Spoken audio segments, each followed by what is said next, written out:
தமிழ்நாட்டிலேயே பணக்கார கோவில்னா நீங்கள் எதை சொல்லுவீங்க? பழனியா, திருச்செந்தூரா, இல்லை மதுரை தானா அப்படின்னு நம்ம யோசிப்போம். ஆனால் இந்த கோவிலை நீங்கள் யோசித்து கூட பார்த்துருக்க மாட்டீங்க. அப்படி எந்த கோவில், எவ்வளவு சொத்து? சைவ சமய குறவர்களால் திருமறைக்காடு என்று அழைக்கப்படும் வேதாரண்யம்தான் தமிழ்நாட்டிலேயே அதிக சொத்துக்களை கொண்ட கோவில். கிட்டத்தட்ட 13,051 ஏக்கர் நஞ்சை புஞ்சை நிலங்களை கொண்ட கோவில் தான் இந்த வேதாரண்யம். நான் ஏதோ வாட்ஸ்அப் செய்தியை பார்த்துட்டு வீடியோ போட்டுக்கிட்டு இருக்கலங்க.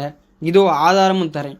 1971ஆம் ஆண்டு ஸ்ரீ வேதாரண்யேஸ்வரர் சுவாமி தேவஸ்தானம் மூலமாக வெளிவந்த புத்தகத்தில் கோவிலின் சொத்து விவரம் வெளியிடப்பட்டுள்ளது. அதை தொகுத்து வெளியிட்டவர் அப்போதைய திருவாடுதுறை ஆதீன மகா வித்வான் ச தண்டபாணி தேசிகர்.